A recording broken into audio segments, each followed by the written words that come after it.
Regular Tuesday, October 8th, City Council meeting. May we have roll call, please? Councilmember Presser Junior. Here. Councilmember Rivas. Present. Councilmember Hernandez. Here. Councilmember Burnett. Here. Mayor Julian. Here. We have a forum. Can you please stand with me for the pledge of allegiance?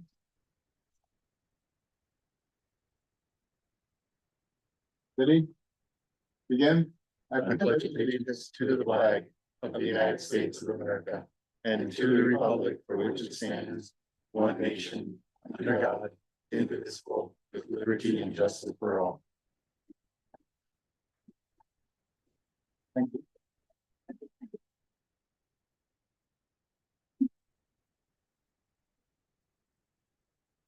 Next item on the agenda is moments of thanks, appreciation, or condolences.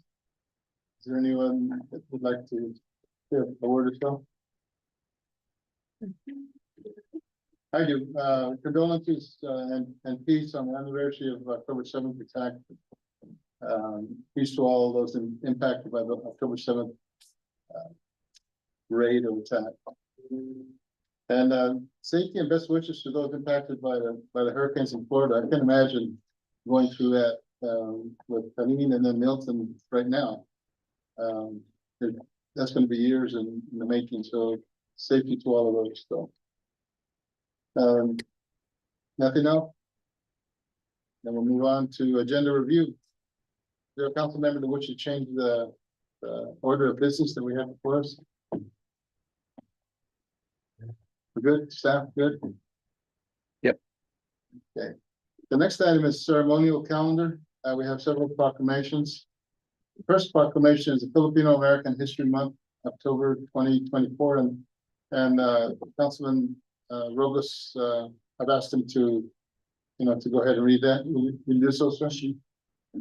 Proclamation, City of Guadalupe. Filipino American History Month, October 2024.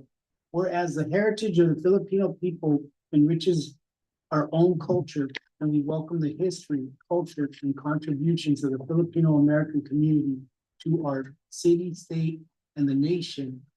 And whereas Filipino American History Month was established in 1988 to commemorate the arrival of the first Filipinos who landed in what is now Morro Bay, California, on October 18, 1587. And whereas the Filipino American National Historical Society, FONS, recognizes the year 1763 as the date of the first permanent Filipino settlement in the United States in St. Malo Parish, Louisiana.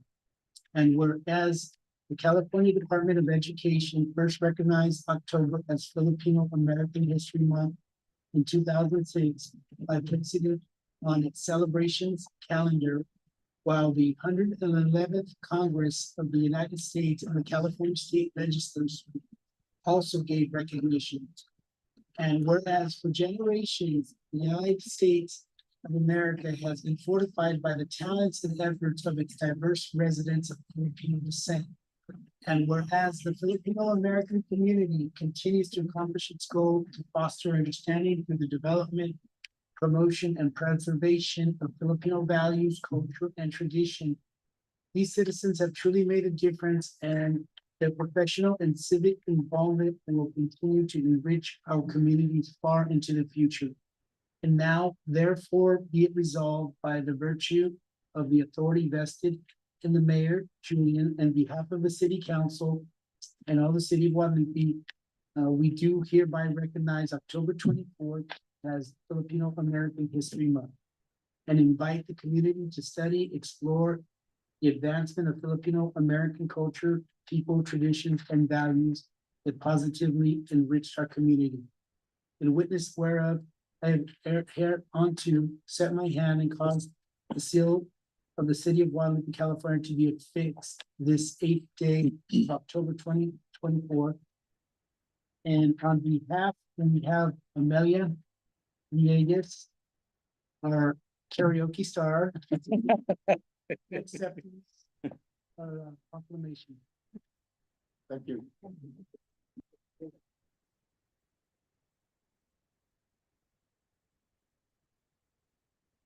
you. Our next proclamation is the Breast Cancer Awareness Month, October 2024, and Councilwoman Hernandez will read that one, please.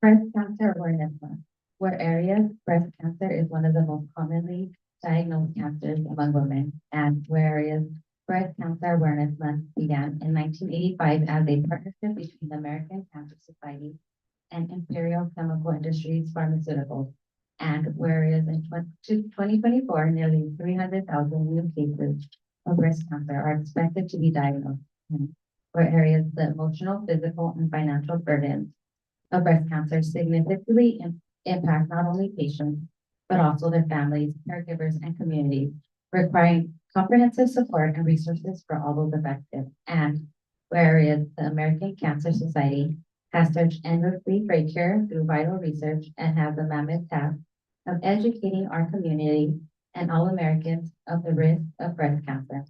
And where areas increase breast cancer screening, increase early detection, reduce death, increase life expectancy, decrease late-stage cancer diagnosis, and increase 5-year survival rates. And whereas that this is an opportunity for the city of Guadalupe and our community to go pink in October to raise awareness, promote early screening, and honor those affected by breast cancer. Now, further be it resolved by the virtue of the 30 vested in the mayor on behalf of the city of Guadalupe, we do hereby proclaim the month of October 2024 as Breast Cancer Awareness Month. Good, thank you. That deserves a round of applause.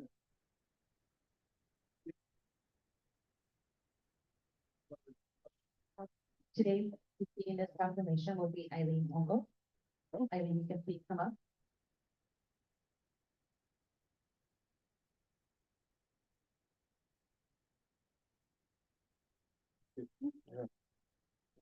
You want to say anything to the council? Or? Thank you. Thank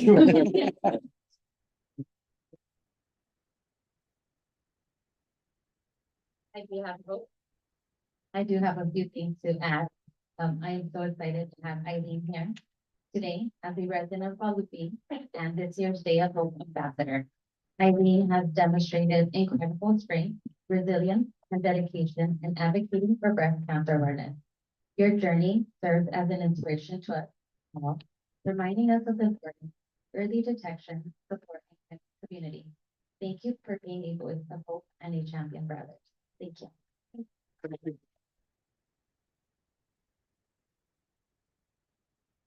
Right, the next item of business is the open community participation. I have 2 requests to speak, but that's on item 13, is that correct? One is open, I got a lot of. This is on the agenda. This is on the agenda.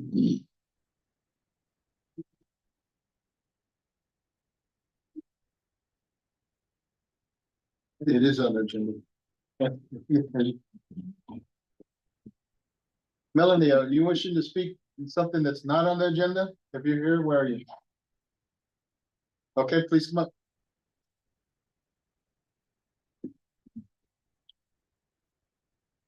I'm Melanie Backer. Can you guys hear?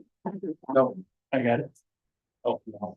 Or can I use the mic line? still, he'll help you out. Maybe. There we go. Does this work? Can you hear?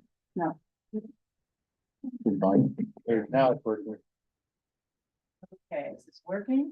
I mean, we can hear you. Radio. Is that all right? Cost you.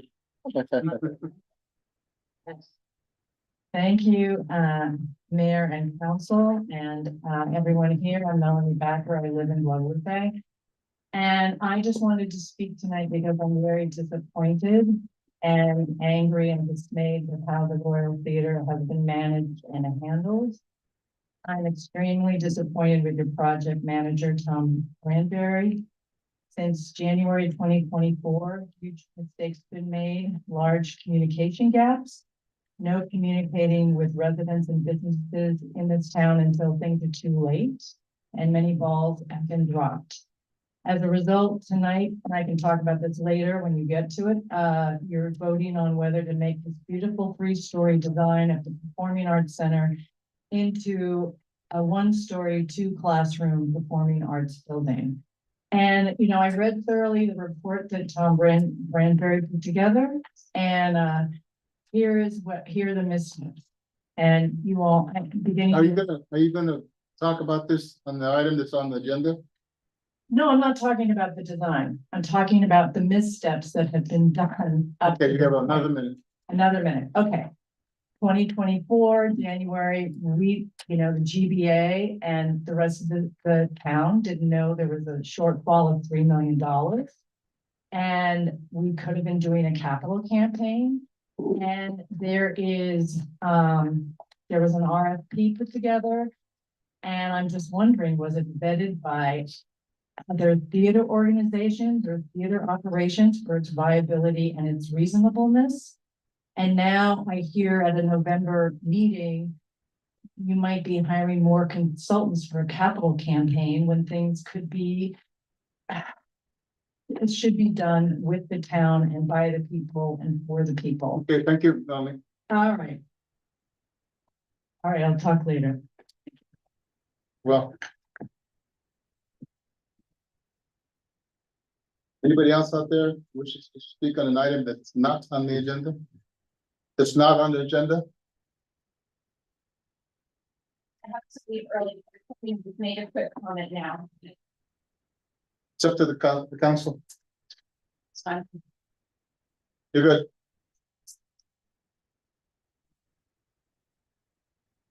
Good evening. Thank you for letting me make a couple comments early. I have You're welcome. lovely children running all over the place. So my name is Brooke Van Wingerden. I own and operate Guadalupe Social Club here in downtown. Since we opened a year and a half ago, we've been so excited for the progress, funding and designs of the theater and the business it would bring to the town. Changing the scope of this project to meet financial constraints seems short-sighted. The goal for this space is to be a magnet for the arts, music, and theater on the Central Coast. The space is designed to attract top talent as well as provide education spaces for our youth. I have reached out numerous times to the project manager, Tom Brandenberry, about helping to fundraise and been told that this can't happen until an operator for the theater was chosen. However, the RFP put out by the city, which I read in its entirety, was not an attractive venture for anyone. It is going to take time, connection, resources, and a passion to make this reality. This has to make sense for everyone. You have locals in this community who have expressed interest in taking over operation and the of the theater, but communication has been a huge barrier. The project manager has known about this funding gap, and we as locals who are passionate about this project need to get in front of the right donors to make this happen. I urge the city to stop funding out of town consultants and use the resources and the power that you have in this community. I have offered myself, my business, and the connections that we have to help assist in the capital campaign, and I really urge the city to continue to see this through as much. Thank you very much, sir. Thank you. Thank you.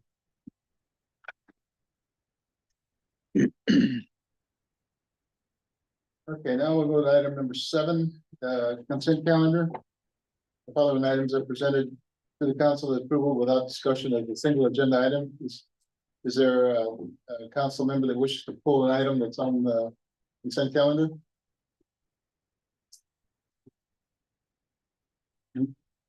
Is there a motion to approve the consent calendar as noted?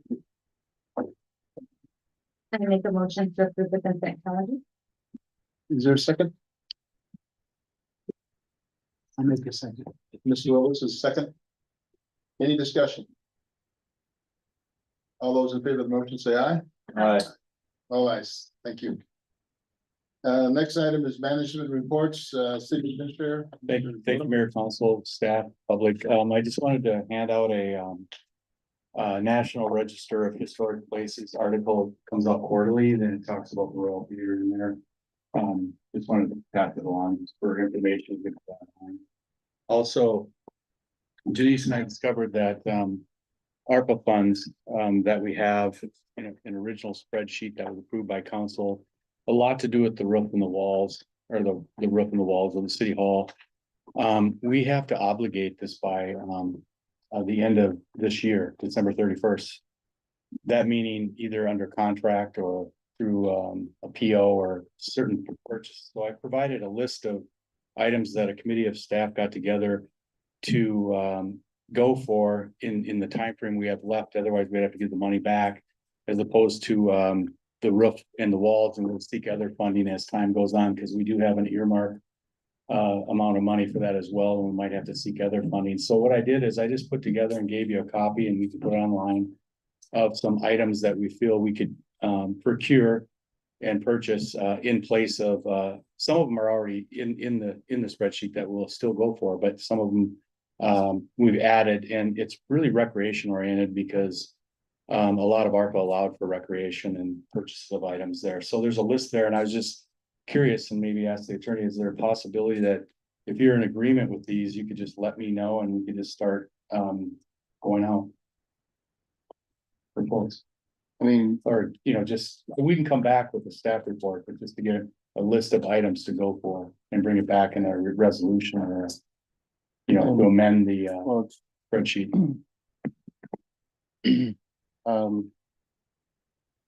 What are you, I'm sorry, there, what are you asking the council? We can't use the funding for the roof and the walls, because we're not gonna get a bid document together in time for that. So what we're suggesting is that we switch it with other items, So why do you have to do that tonight?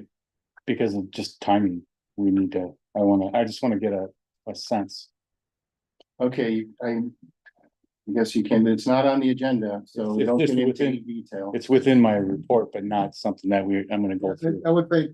I think there's a list of 19 items here, and this council does have this before them in terms of maybe they want to Yeah. add something else, so. And then we could just come back to the 22nd, Yeah. bring something forward. for them. Have it on the agenda. Yeah.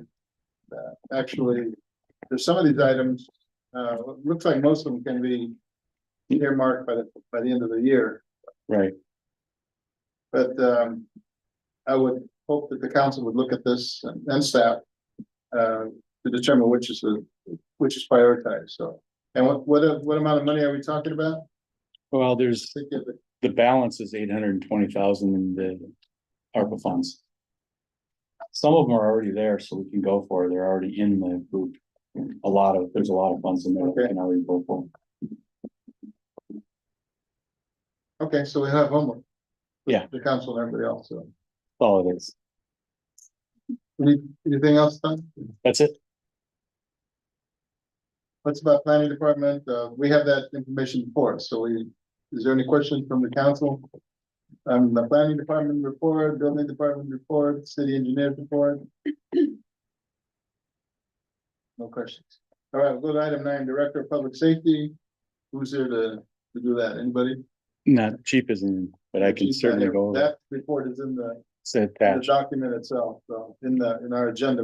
So if there's this is online too. That's correct. Yeah, so all this information. Yeah.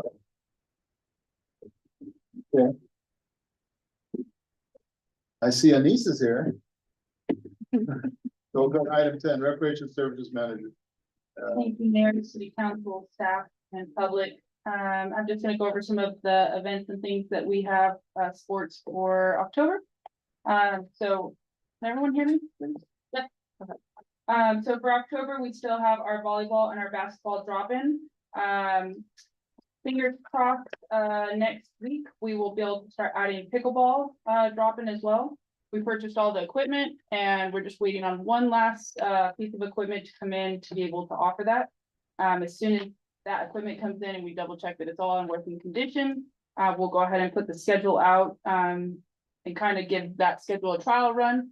And depending on, the people that show up and the need in that community, people that want to play pickleball, we might adjust the schedule. Let me interject.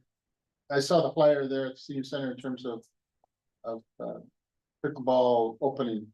And we did some homework. We have individuals that help organize in terms of instruction. Because it's a lot of people don't know what pickleball is. And these individuals are pretty familiar with pickleball and can help you and us set that up in terms of the actual setting it up and the actual training.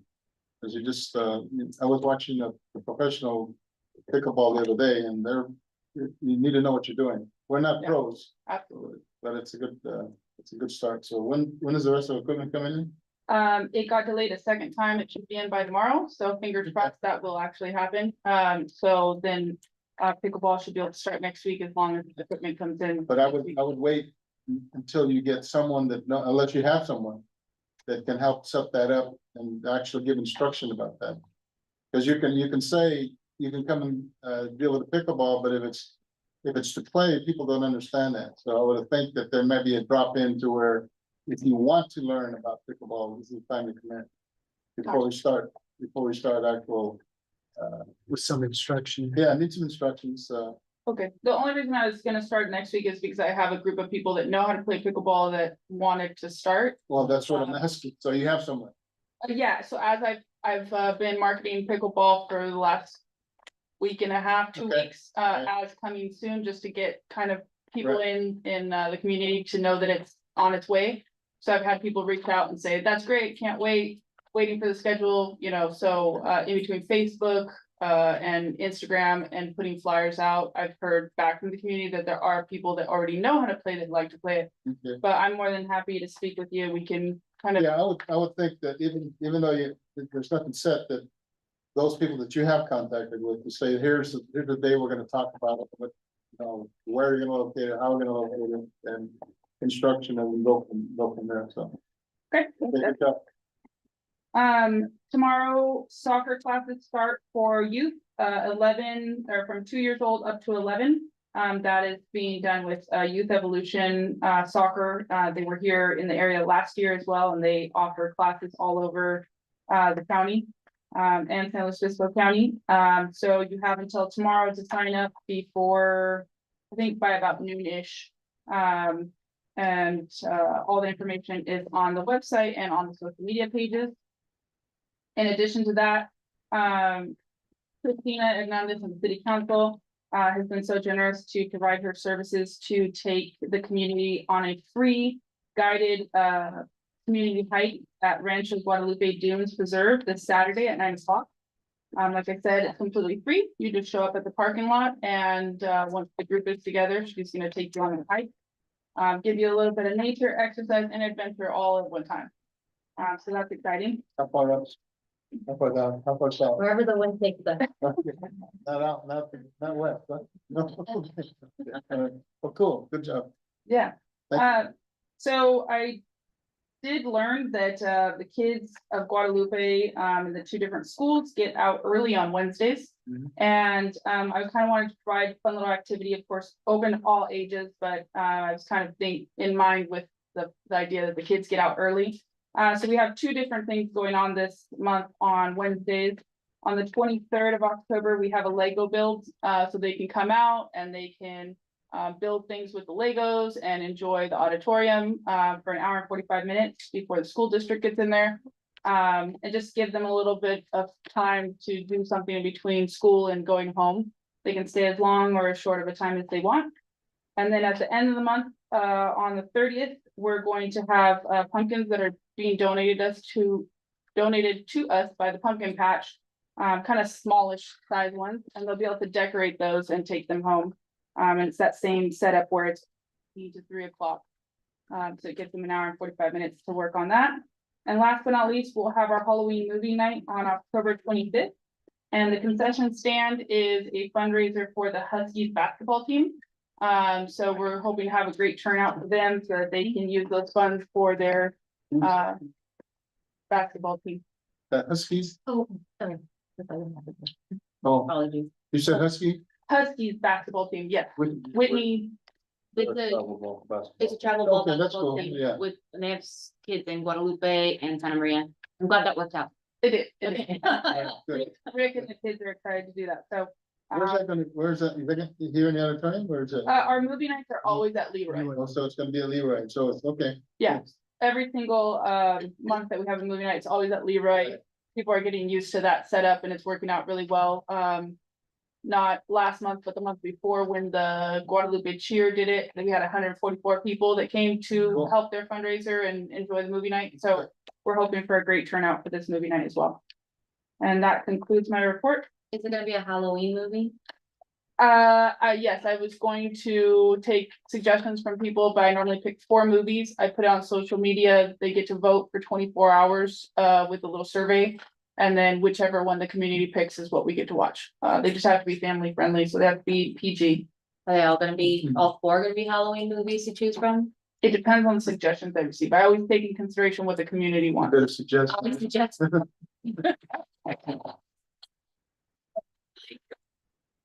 It. Oh, not scary ones, just family friendly. I had a question regarding that, Stephen King. the youth, soccer classes. Is there a charge for that? Yes, the charge is $55 for the whole session. And that cost was brought down by $10. Because sometimes when they do programs here, they give the city a small percentage of the registrations. Mhm. And Todd and I talked and we decided to give that benefit to the community immediately by dropping the price, and they were willing to drop it by $10, which is a higher percentage than we would have probably received. And so that kind of Okay. benefits the community immediately rather than kind of on the flip side. Do you have any preliminary numbers or? I was talking to him today and he was only able to give me the numbers for 2 different levels, so level 1 and level 2. He's actually going to blend them into one class just because when they have a little bit lower numbers, they can blend those 2. So it'd be 3.5 years old to 7 years old. And I think they have 6 or 7 signed up. We have been pushing it pretty hard, but I know that I heard through the grapevine that there's another group doing soccer recently in Guadalupe. I don't know the name, don't know the contact, but someone mentioned it and we're trying to look into it just because, you know, there's no point in trying to do 2 types of soccer classes for youth at the same time in such a small community. So I'd love to kind of band together and support whichever one has, Okay. you know, the biggest group. Is the Sayers involved in this, or this group? It's his brother's company, Okay, that's right. yes. His twin brother, so the other twins. Oh, they're twins, okay, yeah, Okay. but they do look different. They're pretty active, that's good. Yeah. But I believe Isaiah will be teaching these classes because he'll leave the senior center and go over and teach. Okay, cool, So, yeah. very good. Awesome. That's it? Any questions, comments, suggestions? Okay, next item, item 11, human resource manager. Okay.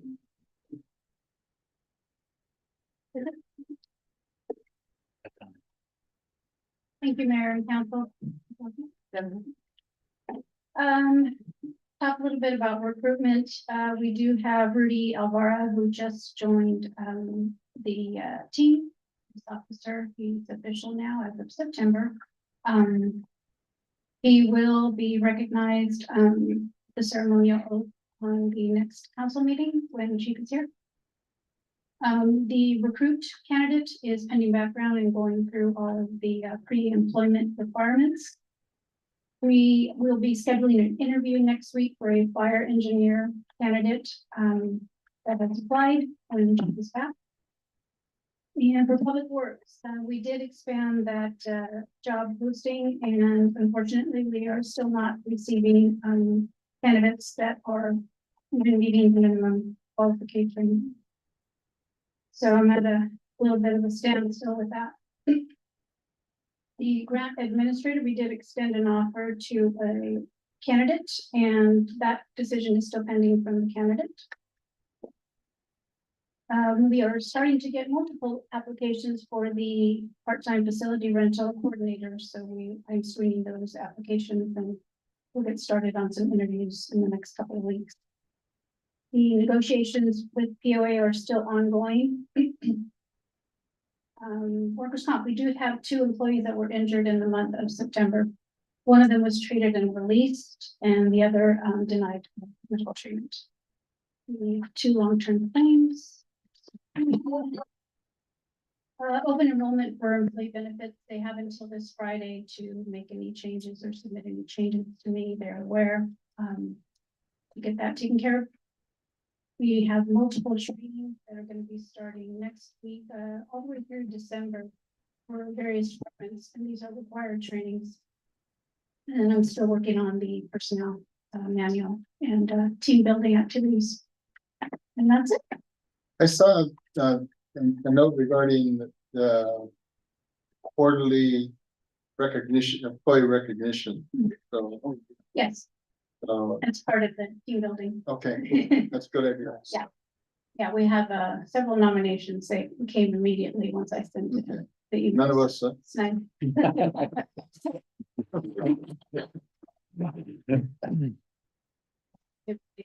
okay, good, good idea. Any questions, Sylvia? Any ideas for public direct, Public? public works director? Yeah, we just have to pay them an arm and a leg. Think outside the box there. Okay. Thank you. All right, thank you. Next on regular business, amendment number 4 to the agreement for services between the city of Guadalupe and Andrew Goodwin Design to complete a partial redesign of the Royal Theater renovation project to reduce costs and authorize staff to continue seeking economic development administration EDA approval of the redesign. The report was from on, Tom Sana, I haven't admitted him yet. Are you guys I ready? think they're in Yeah. tag team. Yeah, I was thinking we should tag team this. okay, please. I'd like to start and then let Tom fill in the gaps. You want to start it? Yeah, because it is an agreement after all, what Right. this is about, but there's obviously a lot of tangential issues. I'll admit him when you're done. You can't do it now? No, I can. Yeah, go ahead. He can pop in. If he has something to say, he can come in. Can you Um, press stop? Yeah. Okay. Hi, Tom. Hello. I'm gonna jump ahead to the first, the end of the second page of the staff report. The most of that is background that was already in previous staff reports. It's just laying out the history of this contract with Andrew Goodwin Design. In the previous amendment, number 3 was approved by the council on March 12th. And it was to have AGD, Andrew Goodwin Design, prepare more detailed plans concerning audiovisual facilities. That was something that at one point, I believe, and Tom could expand on this if necessary, at one point was considered that perhaps the theater operator would have responsibility or input into that. And then it was determined that that should probably be done by the city as part of this project, so that it would be ready to go when the theater opened. So the council went ahead and approved that additional work at that March 12th meeting. When the project was bid recently, that was listed as one of the project alternatives, as along with the commercial kitchen. What that means is that the project could still move forward without those two alternatives being added. One or the other could be added. Those totaled about $3 million, and that was essentially the shortfall. That was the shortfall that we had, and the reason why staff early in 2024 started realizing that there was likely going to be a shortfall. We didn't know for sure until we got the cost estimate done, probably around the time of February and March, when we brought that amendment. By then it was already well in the works. The staff was kind of figuring out, what are we going to do? That was why staff proposed the bond measure. I know that was difficult for the council and the community, but staff didn't know how it was going to get $3 million to build this project without that in such short notice. I know people have talked about capital campaigns and donors and everything. That's really a lot easier said than done. And the problem underlying all this is the EDA, the Economic Development Administration. That's half the money we've raised from grants. They have a lot of conditions and timelines and deadlines, hard deadlines. And there's a great concern that if we don't meet those deadlines, that could result in the loss of that money and possibly loss of the project. So knowing this, Andrew Goodwin Design on its own, we had a meeting with them, an internal staff meeting, and explained the situation. And without consulting us on their own, they met and did a brainstorming session and said, how can we help the city with this financial shortfall. So they came up with a new design. It's conceptual stage right now only. That design basically eliminated $1.5 million in construction costs for not having to do multi-story building because of the expensive stairwells and elevator that would be required for that, and the glass and all that. That still leaves a $1.5 million shortfall. But actually that's the project alternatives. I might have the numbers wrong on that. But the project with the new design has enough funding to go forward without the project alternatives. The city fully wants to construct it sometime later, which is why the city has always planned on doing a capital campaign, although initially it was probably going to be mostly for the operating expenses and the ongoing maintenance for the theater. But now we would need to raise funds for the alternatives. Anyway, so once Andrew Goldwyn Design came up with this construction, this conceptual drawing, staff met and spoke with him, and this is probably where I'll turn it over to Tom. It was necessary to contact the EDA to see if they would even consider this new design, because there's already an approved project that has met their conditions, and there's a lot of red tape involved in getting their consent to move forward. The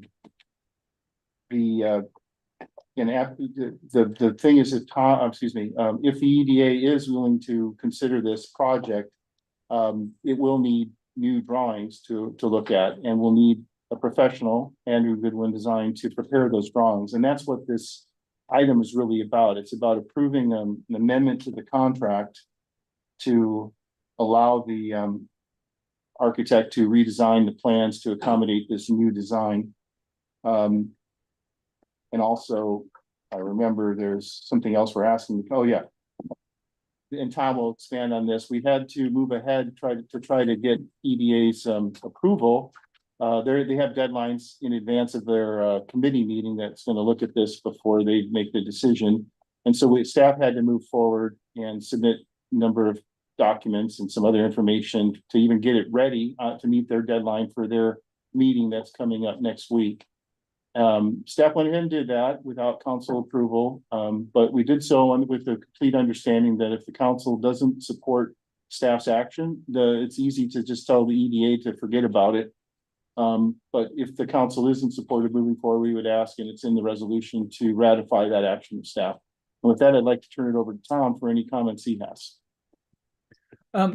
Good evening, Mayor Julian, City Council members and community members in the audience, and city staff. To follow up with what has just been said, I'd like to first start and say, just as something to keep in mind, is we have three funding sources right now: the EDA, the successor agency money, and the state. All three of those sources of funds have given us these funds for the purposes of developing a community performing arts center.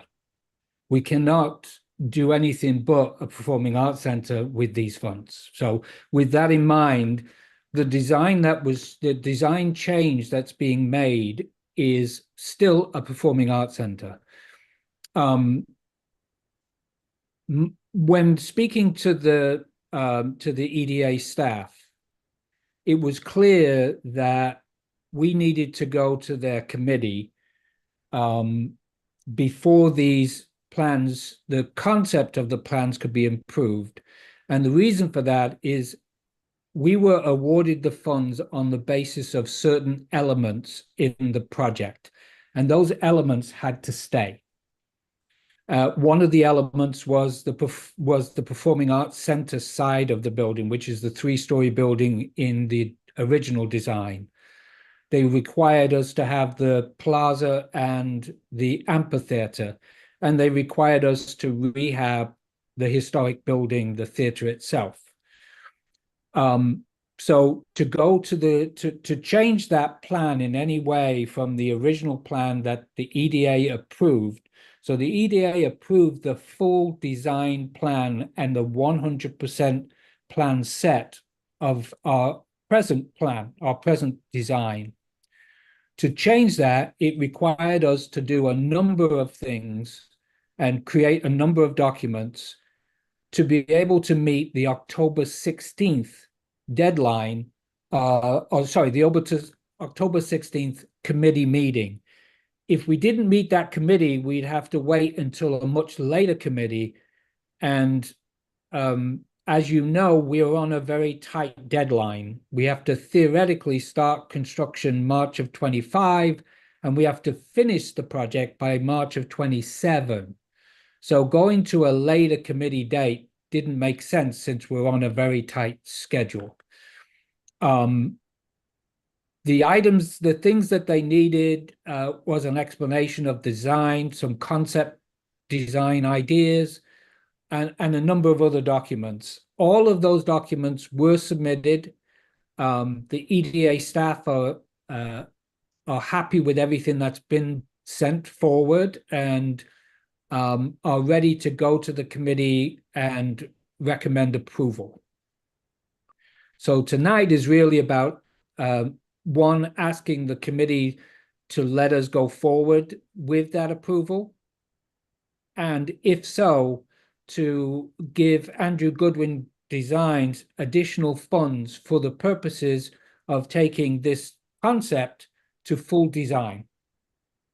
The EDA will have to, along the way, also review the new plans at 100%, and we'll have to submit them to them before we can actually release those plans in another bid process.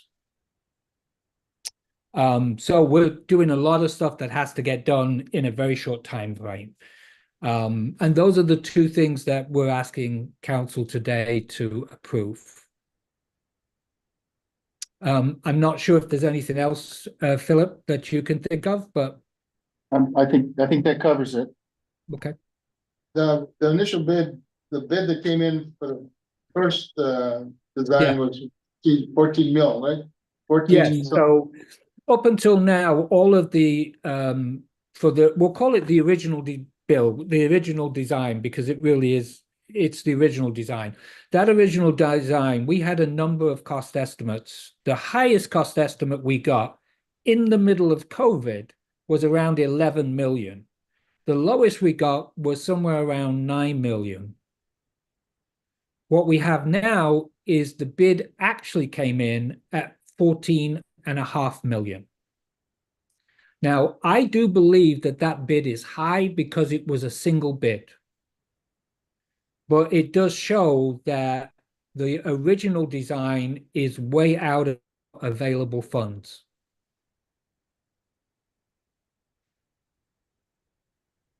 Okay. So, council comments. I have a question. Did you say that we only received one bid with the most recent RFP for the 14,295,000? It was the only one bid was received? Yes, we only received one bid. Part of the reason for that is we had a very short turnaround. The EDA required us to put that bid out. And for there to be a result of that bid to take to the committee. However, the time frame was pretty short. And a number of the contractors called us to ask for more time, which we couldn't give them. So how many companies did we submit the RFP to? Well, we submitted it publicly, so we don't know the numbers.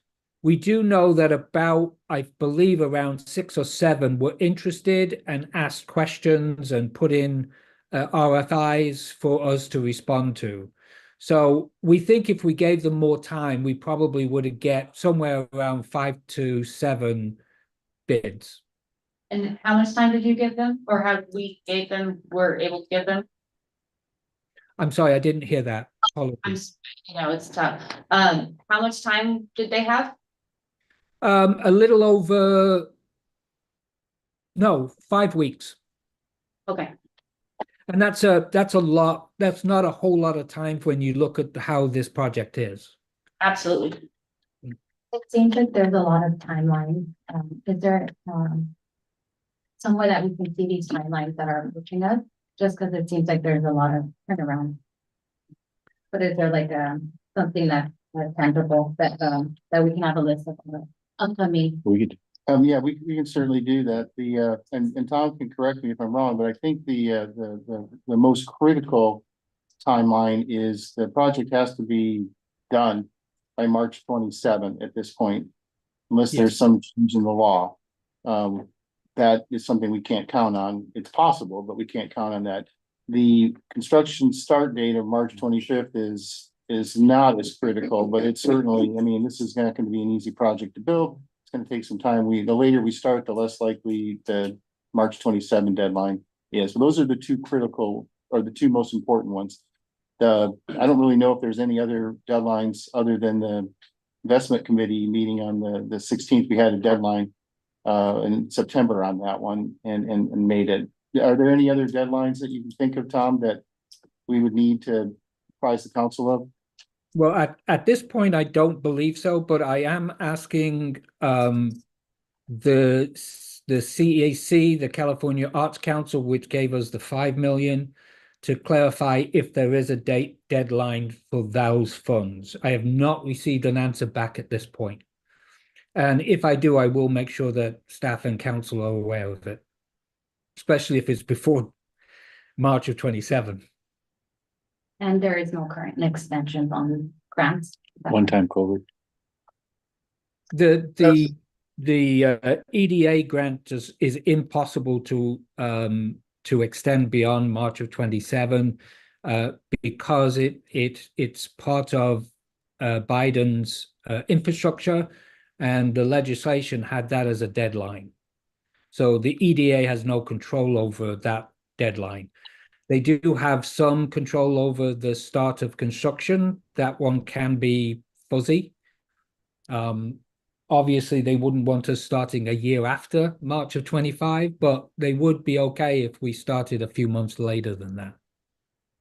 That's what I meant, Councilmember Hernandez, that it would require a change in the law, a congressional act, which is possible. We've seen that before. ARPA money was extended, but it certainly is not something we should count on. Yeah. Clarity, what would happen if this redesign was not approved? That's easy. We would try to go ahead with the original restart. design and see what we could do. We'd have to raise 3 million. Well, actually, we'd have to raise 1.5 million minimum to get, I think, Tom, correct me if I'm wrong, but we would need at least 1.5 million to move forward with this design, the original design. Which, and that's assuming that our estimate is correct. If we get more bids that are 14 million as opposed to closer to what we thought, then we're going to need more than 1.5 million. But say that we get a bid that's close to what we estimated, which I don't remember the number off the top of my head, but we would have to come up with at least 1.5 million, and that would be without the commercial kitchen or the enhanced audio visual. We'd have to raise funds for that, which we would do, embark on a capital campaign, which we're going to do regardless if the original design goes forward or the redesign goes forward. Now, there's a comment regarding from EDA regarding the whole package that we had to have the resources before they would release their funds. Correct. Yeah, We have to show the budget. We have to that's a show the question budget. for Tom. Okay. The fact that Yeah, EDA's. Go ahead. Did you Go ahead. hear me? Go ahead, Matt Julian. Sorry. No, that the EDA mentioned that we'd have to have the full money, the full amount of the bid for both the theater and the performing arts for them to approve their money. That the EDA's rule is they will not allow us to sign a construction contract if not all funding is in place. So that was one of the rationales for redesigning it to come under what we would feel is appropriate in terms of fundraising. So. Yes. The one thing I might add that when we initially talked to Andrew, he was saying that, I just asked the question, is this functionally similar to the 3-story? He said it serves a very similar, if not better, functionality. And Yeah, I would add that the EDA required that, and they agreed with my conversation and Andrew's conversation with them that this project can go forward because it does meet the functionality and the elements that were there in the original grant approval. I think Phil mentioned that talking with staff, I was involved with meeting with Andrew and myself, and we're looking at getting the temperature of what it would cost for fundraising, which was because we didn't move it on the bond, which most likely wouldn't have passed anyway. But to generate $3 million on quickly is a tough one, given everything else that's coming on countywide and statewide in terms of propositions and hits on our pocketbook. So any comments, any questions from before we open it to the public? I have more questions. Please. Yeah. No, it's good. Okay, I'm gonna go back a little bit to what I was asking a few minutes ago. Why did we only give the bidders 5 weeks? Was that a deadline that we had? Okay, It was because we needed the bid to be part of the package that went to the EDA. We had to finish that bid in time for the EDA rep to take the bid and all the other documents and put together a presentation for the October meeting. and in that presentation, that's when they're going to either approve the 1-story. Correct. Okay, so you need to say, hey, we got a bid for $14 million, we can't do that, so here's Yeah. our. That was the purpose. The EDA staff wanted us to do that because they wanted to show the committee, or, if the bid came in at a very low amount, like 10 million, well, you don't need us. So let's not go to the committee. If it's higher, then we have a reason why we're going to the committee. Okay, 2 more questions. Sorry. Will we give bidders more time to bid on the 1-story option if that goes forward? Absolutely. Okay, and then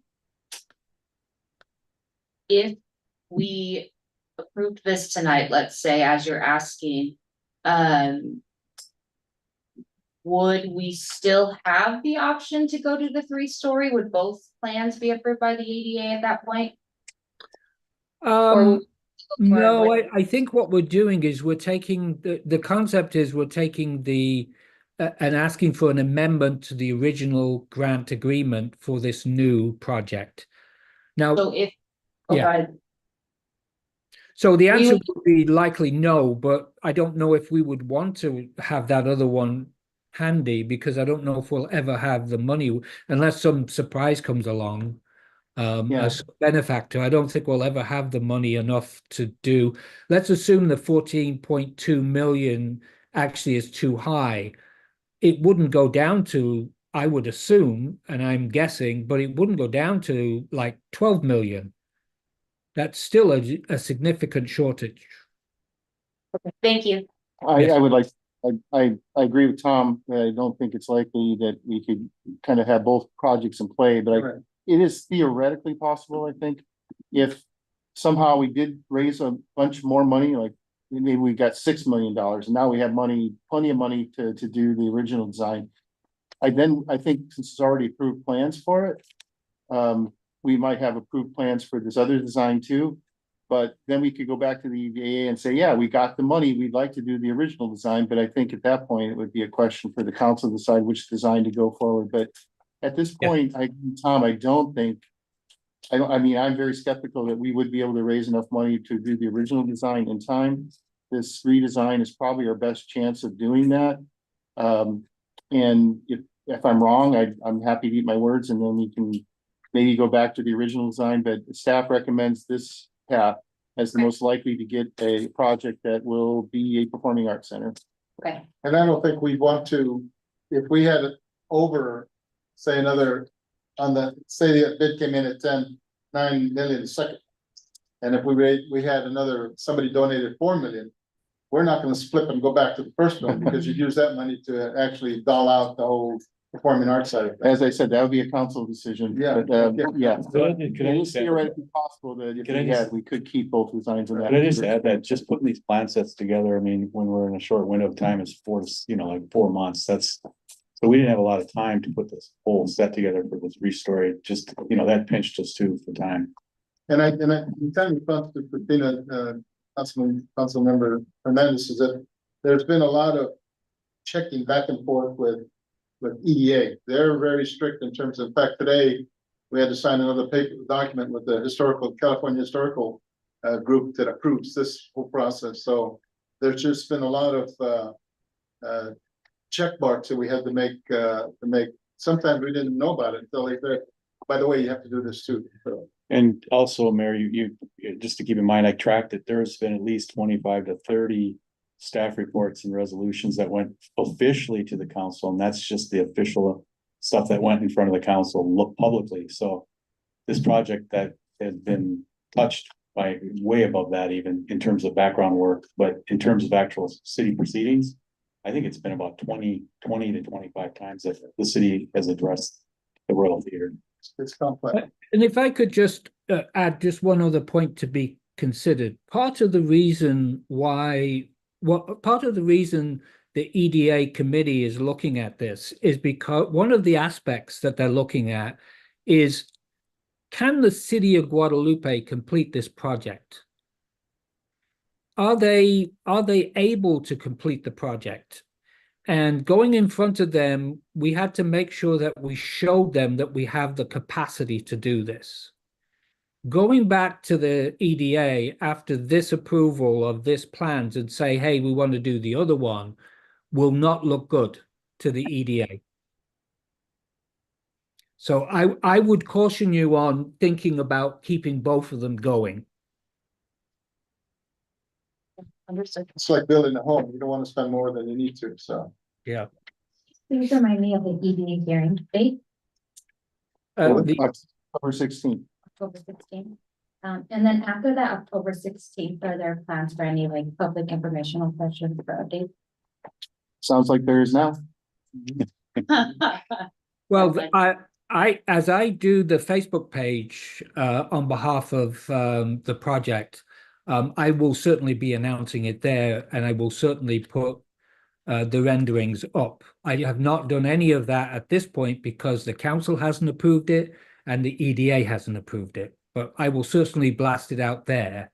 And if I will also say that as the plans go along, like 50% of the plans ready, those plans will go to the council to review, Right, I would, as we did with the prior plans. I like social media, but not social media for like community updates or community discussions, just because they get very tangled up. So it'd be Yes, nice. We do have messaging coming from the city of Guadalupe, and that it's one message, just because I've seen these forums, and they get everything wrapped up. Personally, I think with, if this is approved, the design will come out in terms of working with Andrew to look at specifics on these plans. Like was mentioned, there's no delineation from the performing arts side of things. It's still going to be functional to be able to do the performing arts side of what was planned and what the community wanted. So, and by the way, there's the paperwork that you just submitted on the recreation side. Yeah. It noted that the Royal Theater was one of the projects that kind of stood out in terms of what a community should have. So That's right, yeah. I don't know where that is right now, but it has a Royal Theater as part of a look and see what communities can do. So. All right, we have a request to speak. Anything else from the council before I open it? Well, that's not an open session, but it is now. So, Myra.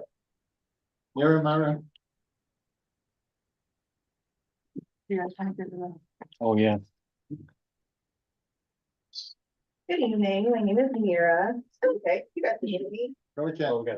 Public chat. We want to hear you. Hi, everyone. My name is Mira. And I actually just have a couple clarifying questions, and I realize that maybe these can't all be answered here tonight, but I think it's really important. This is a ton of information for the public to try to digest. It's a lot of numbers, a lot of figures, and this information I really don't feel like was shared with the public in a way that it can be digested in the amount of time given, which for this week would be 1 week when it was posted online to this meeting, and we can see by the amount of people in the audience, maybe there might be more interest if there was an easier way for people to understand the information they're being given. So some of the questions are just, these figures are really all over the place. They're hard to understand, and there's not a ton of background information for where they come from. You guys? Just forget about that. So some of my questions are, is there a reason that that one of the bids from November 2023 is $500,000 less than a bid given a year later, considering inflation? Was it the same company that did those bids? Was it a different bid? One of my other questions is, where did the total project cost of $16.8 million come from for the original 3-story building? And where did it come from that the new project would be $5.4 million less than that? So is that the $3 million for the 2 project scope? So that's the audio visual in the kitchen, in addition to the $2 million of the decrease of the actual project plan. There's not a ton of detail of what that $1.5 million for the audio visual would be and what increases that would cost in terms of like wiring and that type of stuff if you were to raise the funds later and have to go back in and implement that. So that's an additional question. One of the other questions is, considering that the bid, like the estimate was around at its highest $11 million, and the actual bid was 14.3, which I understand that that was a quick turnaround and maybe some of the other bids would come in lower. Kind of what is the contingency if you go out to bid for this lower one and you still get that it's $2 million more than what you're expecting, therefore increasing the amount of funds you have to then raise by the city. I also just want to bring up that while I totally understand that I think having capital campaigns is easier said than done, at this point, it's been almost a full calendar year of not having the possibility of doing that. And I think because timing is so crucial, I know that it's probably a conflict of interest for me personally, because I obviously have a vested interest in, the potential operation moving forward. But I do just really want to stress to the council that I think either choosing an existing community organization, I can too. I want to hear the last Yeah. piece.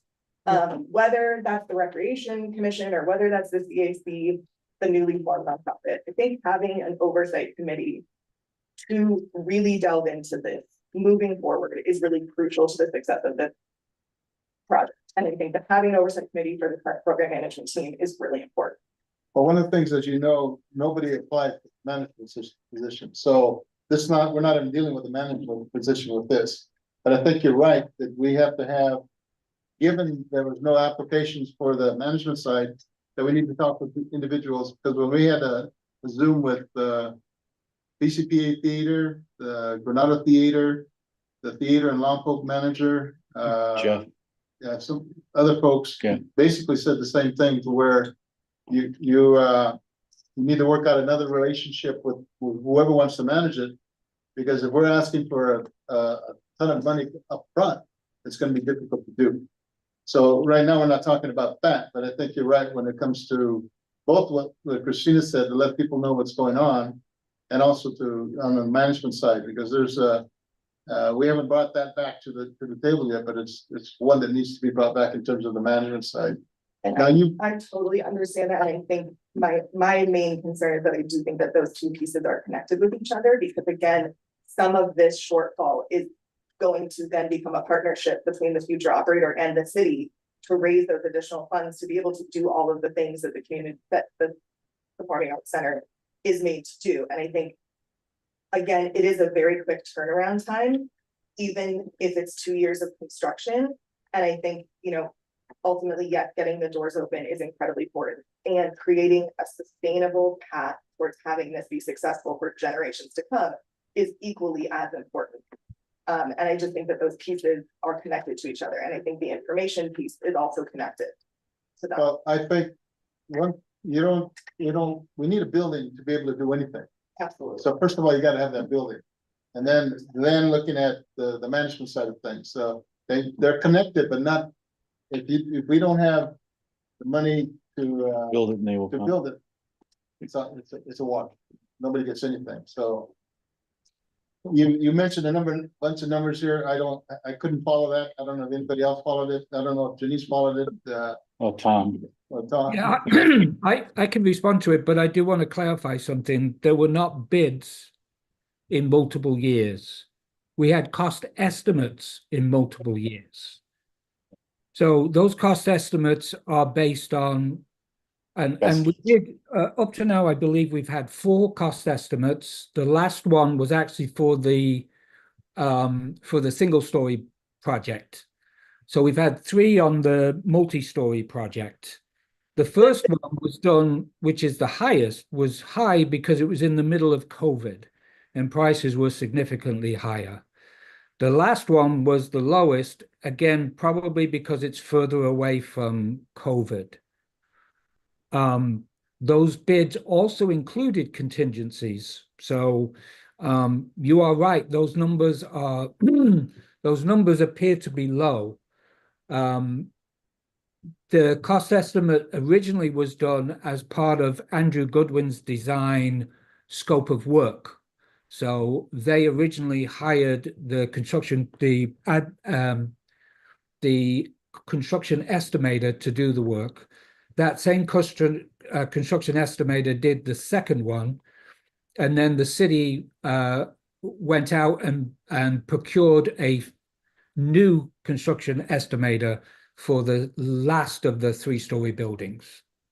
They vary over time because of 1, 2 different construction estimators, and 2, because of the time that those estimates were done. The truth of the matter is estimates are guesses, and we need bids to know for sure. So even if we raise, you know, 3 million in a capital campaign, we don't know what it will actually cost until we get a bid in. This is one of the reasons why you have to have alternates in the bid process so that you can remove items to allow the contract to be signed and the construction to start, and then find sources of funds for the items that we can't build. And I totally understand. I think my main point is that this is a massive amount of information and it's hard to follow what is or is not included in some of these cost estimates.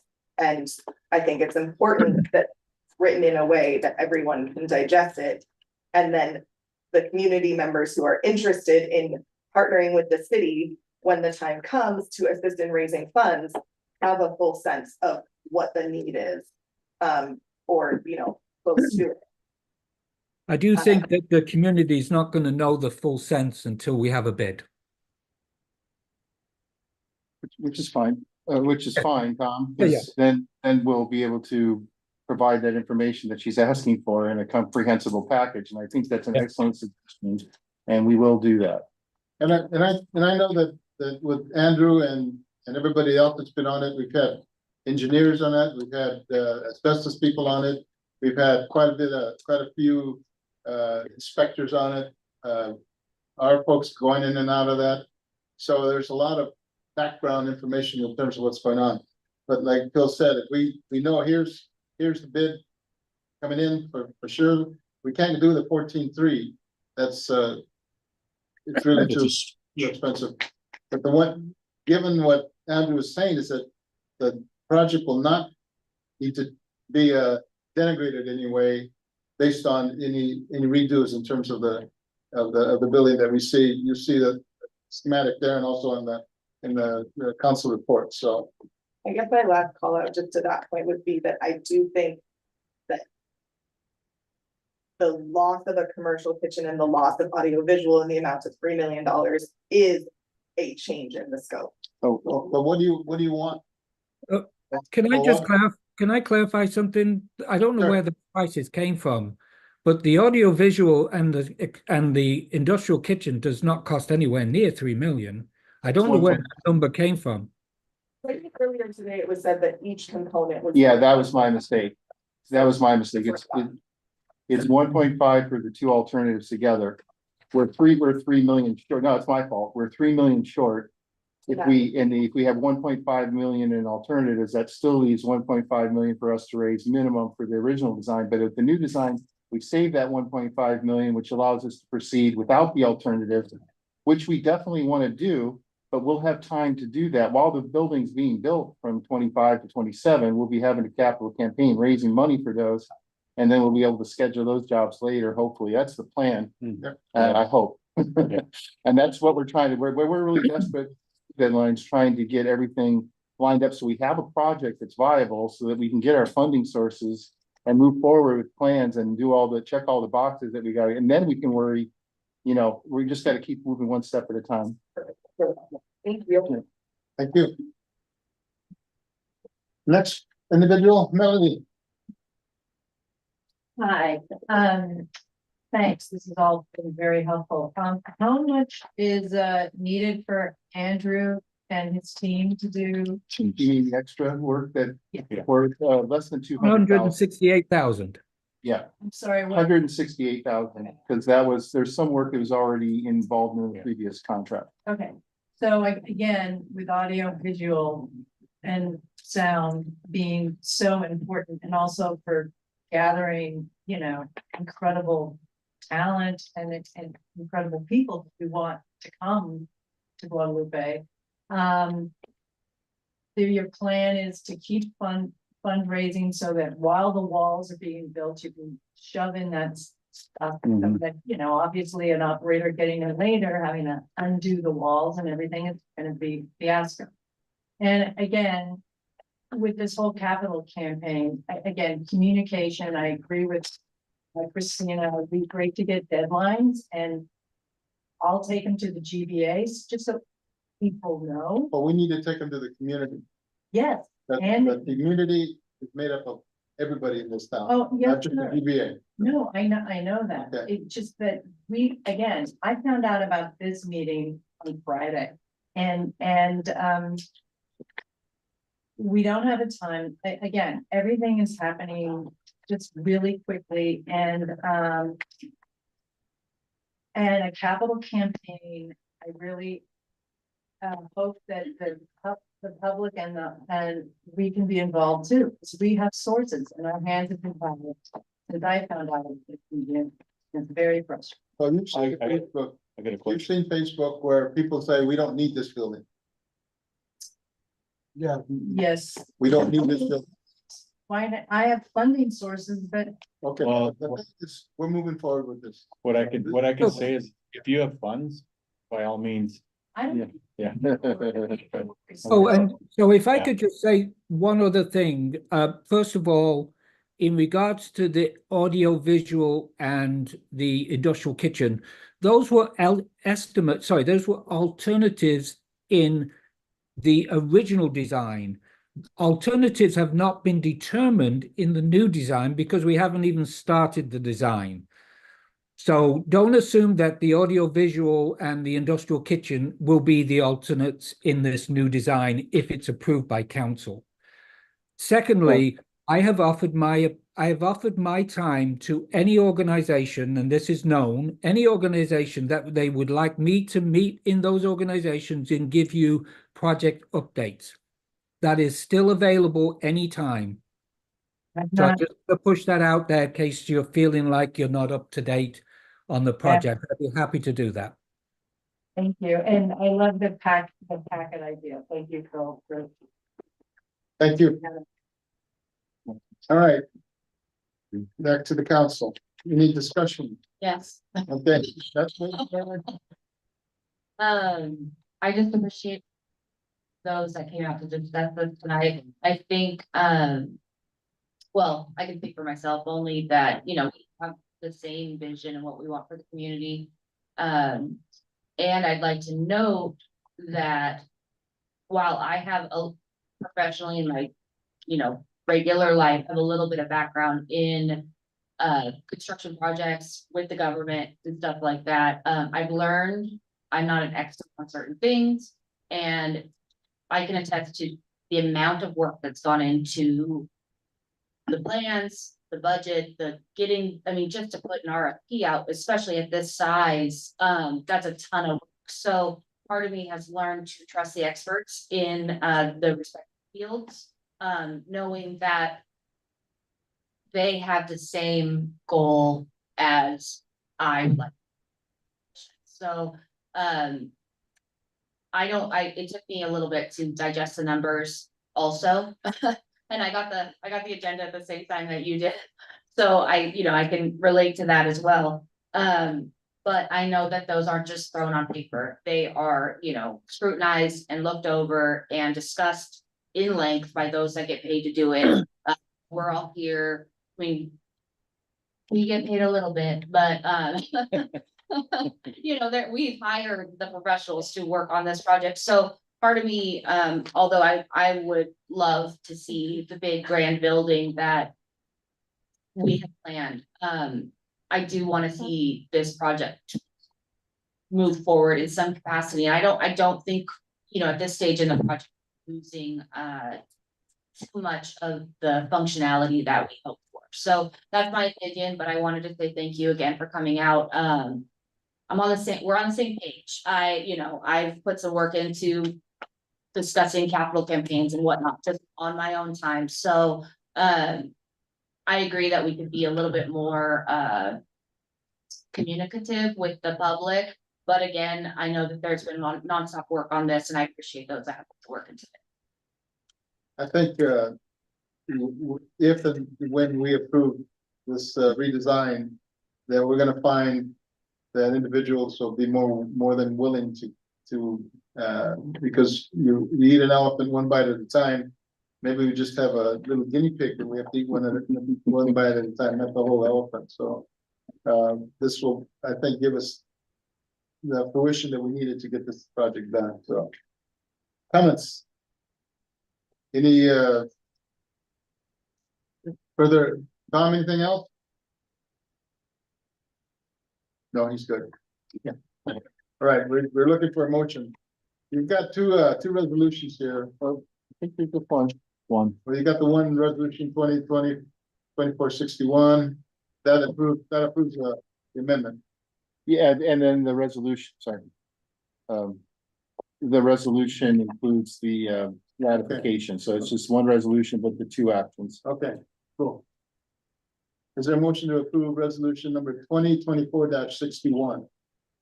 Make a motion to adopt resolution number 2024-61. Is there a second? I'll second. Any discussion? I think, thank you, audience of two, for being up here, and I think you're right. There's times where I'm asked to, and just like today, you need to sign something.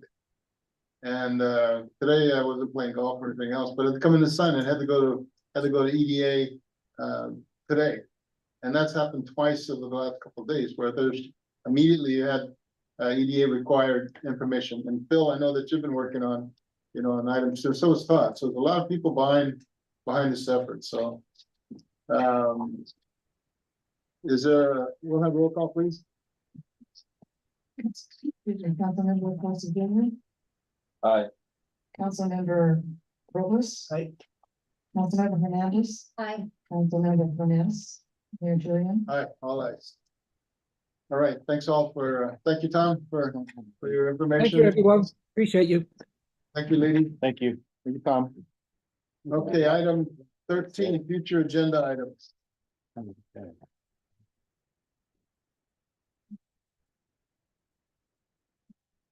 We're bringing this back. The spreadsheet that you Yes, guys. yeah. We're bringing that back. Bring that back.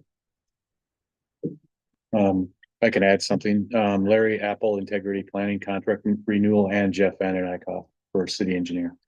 I'm sorry. For the next city council meeting, two contracts, one for Jeff Van Eyck Okay. and then one for Larry Apple Integrity Planning. Okay, cool. For All right. Anybody else? I have a couple of announcements. One is tomorrow, I don't know if you're gonna be there.